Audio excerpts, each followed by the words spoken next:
సాధారణంగా వీధి కుక్కలందరూ కూడా వాటి కనపడితే చాలు భయంతో వణికిపోతూ ఉంటారు.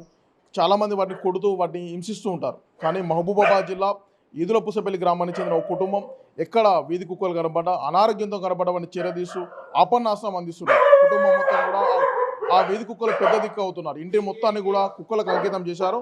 కుక్కలకు ఎలాంటి సమస్య వచ్చినా ఎలాంటి రోగం వచ్చినా వాటి సర్జరీలు ఇలా నెలకు 1,50,000 ఖర్చు పెట్టి కూడా కుక్కలను సొంత కుటుంబ సభ్యులుగా సాకుతున్నారు. సుమారు 40 కుక్కలను కూడా తీసుకువచ్చి ఇంట్లో ఆహారంతో పాటు ఇటు మందులు అన్ని రకాల సపర్యాలు చేస్తున్నారు. ఇంటి నిండా కూడా కుక్కలే ఉంటాయి. మొత్తం ఇంటి హాలు, బెడ్రూము, కిచెన్ అన్ని రూమ్లలో కూడా అన్ని రకాల కుక్కలు, ముఖ్యంగా వీధి కుక్కలు ఆరోగ్య సమస్యలు తలెత్తితే చాలు వీళ్ళకు ఈ కుటుంబానికి సంబంధించిన వారికి ఆ ఫోన్ రావడం స్పందించి వెంటనే ఆ కుక్కలను కూడా చేరదీసి సపర్యాలు చేస్తూ ఎంతోమందికి ఆదర్శంగా నిలుస్తున్నారు. వీధి కుక్కలు అంటే భయం కాదు, వాటిని మనం ప్రేమతో చూసుకోవాలంటూ కూడా మూగ జీవాల మీద ఎంతో ప్రేమ చూపిస్తూ ఎంతో ఆదర్శంగా నిలుస్తున్నారు. కాకపోతే ఇక్కడ కొంతమంది గ్రామస్తులు కూడా కుక్కల వాళ్ళు ఇబ్బందులు పడుతున్నారని కూడా చెప్పిన నేపథ్యంలో వారు ఎన్నో ఇలా సొంత గ్రామంలో కూడా ఎన్నో ఆటుపోట్లను కూడా ఎదుర్కొంటూ వారు అనుకున్న లక్ష్యాన్ని, ముఖ్యంగా మూగ జీవాలపై తమ ప్రేమను సాగుతూ ఎంతో సమాజానికి ఆదర్శంగా ఎందుకు ఈ ఆలోచన వచ్చింది, ఎలా ఉంది, దీనికి సంబంధించి కుటుంబ సభ్యులను అడిగి తెలుసుకుందాం. మేడం చెప్పండి, మీరు వీధి కుక్కలను ఎప్పటి నుంచి సాగుతున్నారు,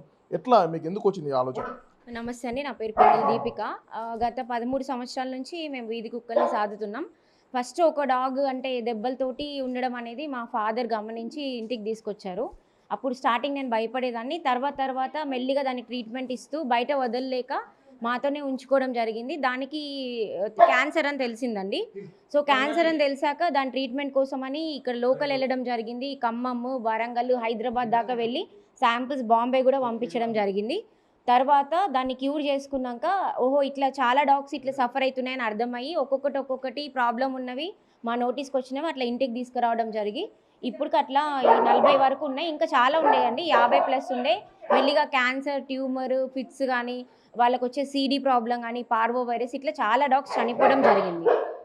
మేడం ఎన్ని డాగ్స్ ఉన్నాయి, మీరు ఎప్పటి నుంచి మీకు వీటితో ఇబ్బంది కానీ, మీకు బంధువులు రావడం కానీ, మరి చుట్టుపక్కల వాళ్ళు ఎలాంటి ఆబ్జెక్షన్ ఏమైనా చెప్పడం, ఎలాంటి సమస్యలు ఎదుర్కొంటున్నారు? 100+ ఉండేవండి. వాటికి ఉన్న ఆరోగ్య రీత్యా మేము ఎంత కాపాడినప్పటికీ చనిపోవడం అనేది జరిగి లాస్ట్కి 40 ఇప్పుడు మిగిలాయి. వాటికి అన్ని ఆరోగ్య సమస్యలు ఉన్నాయి. ఇప్పుడు నా దగ్గర ఉన్న ప్రతి డాగ్కి క్యాన్సర్ కానీ, ట్యూమర్ కానీ, ఫిట్స్ కానీ, లేదా కాలు రాడ్స్ వేయడం, ఇట్లా వాటికి ఉన్న రోగాలు, వాటికి లివర్ ఎన్లార్జ్మెంట్స్ కానీ, డిస్ఫంక్షన్స్ కానీ, హార్ట్ ప్రాబ్లం అన్నీ ఉన్నాయండి. ఏది కూడా సవ్యమైన డాగ్ అయితే కాదు మా దగ్గర ఉన్నవి. నెక్స్ట్ ఇంకొకటి, ఇక్కడ అంతా ఇది పల్లెటూరు అయిపోవడం వల్ల క్యాటిల్ మీద ఎక్కువ డిపెండ్ అవుతారు. సో వాళ్ళకి ఏంటంటే మేకలు అవి ఉండడం, బర్రెలు ఉండడం, ఎక్కడో ఏదో కుక్క కరిచినా కూడా మా మీదనే వాళ్ళు కేసులు పెట్టడము, వీళ్ళకే డాగ్స్ ఉన్నాయి వీళ్ళే సాకుతున్నారు అని అట్లా మా మీద చాలా కంప్లైంట్స్ పెట్టారు, ఎఫ్ఐఆర్స్ చేసారు, చాలా ఇబ్బందులు పెట్టారు. అన్నీ ఫేస్ చేసుకుంటూ బయట డాగ్స్కి అన్నాలు పెడుతూ ఉంటాం, మెడిసిన్ ఇస్తూ ఉంటాం. ఇంట్లో డాగ్స్ని కూడా బయటికి వెళ్ళలేని వాటిని ఇక్కడ సాదుతున్నాము. కొన్ని డాగ్స్ ఇప్పుడు ఈ మధ్యకాలం తీసుకొచ్చినవి వేరే ఆల్టర్నేట్ షెల్టర్లో చూసి వాటిని మంచిగా అయితే బయట వదులుతున్నామండి. మేడం కామన్గా గ్రామాలలో చాలా మంది కుక్కలను కూడుతూ ఉంటారు, హింసిస్తూ ఉంటారు, కొంతమంది మందు పెట్టి చంపుతూ ఉంటారు, వాళ్ళకి ఏం చెప్తారు? అయితే ఇట్లా చాలా మంది చేస్తున్నారండి. మేము కూడా చాలా మందికి అవేర్నెస్ ఇస్తున్నాం, మీరు ఇట్లా చేయొద్దండి, అవి కూడా మన హ్యూమన్స్ లాగానే, వాటికి కూడా చాలా ప్రాబ్లమ్స్ ఉంటాయి, మనం కొంచెం సపోర్ట్ చేయాలి అని చెప్పి చాలా మందికి అవేర్నెస్ ఇచ్చాము. కానీ ఎవరు వినరండి. వాళ్ళు ఏంటంటే సింపుల్గా చిన్న ర్యాష్ వచ్చినా, స్కిన్ ఊడిపోయినా కానీ అది పిచ్చి కుక్క అని డిసైడ్ అయిపోతూ ఉంటారు జనాలు. మొత్తానికి 40 వీధి కుక్కలకు ఎంత మెయింటెనెన్స్ ఖర్చు వస్తుంది, వాటి మెను ఎట్లా ఉంటుంది? 1,50,000 వరకు ఇప్పుడు ప్రెజెంట్ అయితే అవుతుందండి. అది స్టాండర్డ్, అది ఒకటి అటు ఒకటి ఇటు అవ్వదు. ఎందుకంటే పెడిగ్రీ కానీ, బోన్స్ కానీ, వాటికి సంబంధించిన డైలీ ఏవైతే టానిక్స్ వేయాలో, మెడిసిన్స్ వేయాలో డాగ్స్కి, వాటికి సంబంధించిన వాటికి ఇది స్టాండర్డ్ ఇన్కమ్. ఒకవేళ ఏదైనా డాగ్ సిక్ అయింది అనుకోండి, దాన్ని హాస్పిటల్స్ తీసుకెళ్తే మనలాగే క్రియాటిన్, నెక్స్ట్ దానికి సిబిపి కానీ, సిటీ స్కాన్స్ కానీ, వాటికి సంబంధించిన ఏదైతే టిక్ ఫీవర్ ఉన్నా వాటికి సంబంధించిన క్యాన్సర్ టెస్ట్లు అన్నిటికీ డిపెండింగ్ ఆన్ ద ప్రాబ్లం వాటికి తగ్గట్టు ఖర్చు అవుతుంది, అప్పుడు ఎక్కువ అవుతూ ఉంటుందండి.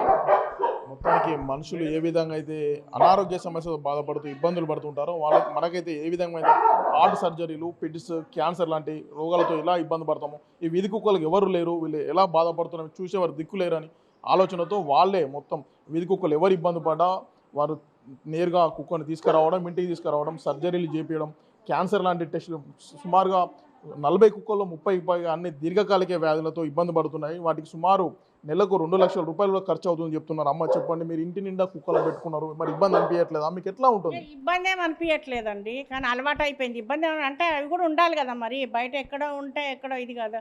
కాకపోతే ఏంటంటే మాది ఒక్కటే బాధ, ఎన్జిఓ కింద తీసుకొని దీనికి వీళ్ళకి ఏదైనా కొద్దిగా ఏర్పాటు చేస్తే బాగుంటుంది. ఏదో 1, 2, 3 అంటే మేము చేయగలిగినాం, 40 వరకు ఇప్పుడు చేయగలుగుతున్నాం. ఇంకా తను తీసుకొస్తూనే ఉంది, ఇక మనకు ఖర్చు ఇంకా పెరిగిపోతుంది. వచ్చే ఆదాయం తక్కువ, ఖర్చు ఎక్కువ అయిపోతుంది. వీళ్ళు ఏమన్నా గవర్నమెంట్ నుంచి ఇంతమంది ఇన్ని ఇంటర్వ్యూలు చేస్తుండ్రు, కానీ తన గురించి శ్రద్ధ తీసుకోవట్లేదు. కొద్దిగా ఎన్జిఓ ఏదన్నా సహకారం అందించాలని మేము కోరుకుంటాం తల్లిదండ్రులుగా. అంటే ప్రభుత్వం నుంచి ఎలాంటి వసతి కావాలనుకుంటున్నారు? మనకు ఎన్జిఓ తరఫు నుంచి తనకేమన్నా హెల్ప్ ఉంటే వీటికి బాగుంటుంది అని, డాగ్స్ వర్క్. అంటే మేడం, ముఖ్యంగా వీటికి కుక్కలకు ఎలాంటి ఆహారం అందిస్తారు? రోజు ఎంత ఫుడ్ దీనికి పెడతారు? ఎప్పుడెప్పుడు ఏమేమి చికెన్, మటన్ అట్లాంటివి ఏమైనా పెడతారా? వీక్లీ ట్వైస్ చికెన్ పెడతామండి. ఎగ్ కర్రీ అని, ఎగ్ పులుసు అని, అదొక 2 days. పాలు, పెడిగ్రీ, పెరుగు, అవి కంపల్సరీ. అవి కూడా 2 పూటల, పొద్దున ఒకటి, ఈవినింగ్ పూట ఏమో చికెన్, అవి మార్నింగ్ పెరుగుతో పెడతాం. మార్నింగ్ 4 kgs వండుతాం, ఈవినింగ్ 6 వండుతాం. అంటే బయట కుక్కలకు కూడా పెడతాను తను. బయట నుంచి కూడా వస్తాయి కొన్ని కుక్కలు, ఈవినింగ్ కాగానే వచ్చి కూర్చుంటాయి, ఆకలికి పోయి పెట్టేస్తుంది. అంటే ఇదివరకు వెళ్ళి బయట పెట్టి వచ్చేవాళ్ళు, పెట్టేవరకు ఊర్లో వాళ్ళందరూ తిట్టడం మొదలుపెట్టిండ్రు. వీళ్ళకేం పని పాట లేదు, కుక్కల్ని ఇంట్లో సాధింది కాక బయట కూడా పెడుతున్నారు, అది ఇదని. కాబట్టి ఇంటి ముందుకు ఏ వస్తే వాటికే పెడుతుంది. టైం ఈవినింగ్ కాగానే ఒక 10 కుక్కల వరకు వస్తే ఇస్తర్లలో పెట్టేస్తుంది, వాటిని తీసుకుపోయి. అమ్మ, ఇంటికి ఒక 4-5 వస్తేనే ఇబ్బంది పడుతూ ఉంటాం. మీరు 40 కుక్కలను కొన్ని 13 సంవత్సరాల నుంచి మెయింటైన్ చేస్తున్నారు. మరి ఎట్లాంటి ఇబ్బందులు అనిపించలేదా? ఇబ్బంది ఎవరు రారు మన ఇంటికి, ప్రస్తుతానికైతే ఎవరు రారు. ఎవరన్నా వచ్చినా ఇంతమంది ఉంటాం కాబట్టి ఇద్దరం కుక్కల్ని చూసుకుంటాం. ముందు కొద్దిగా అడుగు అలవాటు చేసి తర్వాత నాన్న కూర్చోండి అని చెప్తాం. ఒక 5 minutes కూర్చున్నాక కామ్ అయిపోతాయి. ఇక అప్పుడు ఏమనుకోవన్నమాట. ఎందుకంటే మామూలుగా ఇంటికి డాక్టర్స్ వస్తారు, వాళ్ళు ఇంజక్షన్లు ఇవ్వడానికి, ఏదున్నా వీళ్ళని తీసుకుపోవాలంటే మనకు ట్రాన్స్పోర్ట్ ఇబ్బంది అవుతుందని వాళ్ళనే పిలిపిస్తాం ఫోన్ చేసి. వచ్చినప్పుడు వీళ్ళకి ఇంజక్షన్లు ఇస్తారు, భయానికి ఆపరేషన్స్ అన్నీ ఇక్కడే అనమాట. లోపల పాత ఇంట్లో రూమ్లో అన్నీ అరేంజ్ చేశారు, ఏసీ అది పెట్టించారు. వీళ్ళకి బాగాలేని కుక్కల్ని అక్కడ ఉంచుతారు. బయట నుంచి ఏమైనా కుక్కలు తెచ్చినా దానిలో ఉంచి కొద్దిగా అలవాటు అయిన తర్వాత దీనిలో కలుపుతుంది. కొన్ని డాబా మీద ఉంటాయి. ఇక ఇబ్బంది అంటే ఇబ్బంది ఉంటుంది, కానీ ఇక తప్పదు, మాకు అలవాటు అయిపోయింది.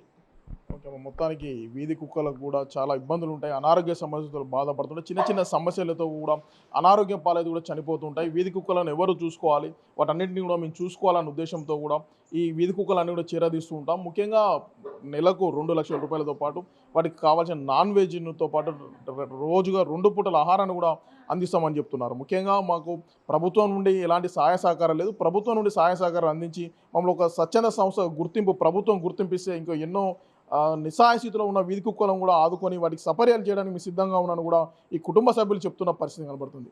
వీడియో జర్నలిస్ట్ వీరేందర్తో యశ్వంత్, బిగ్ టీవీ, ఈదుల పూసపల్లి నుండి.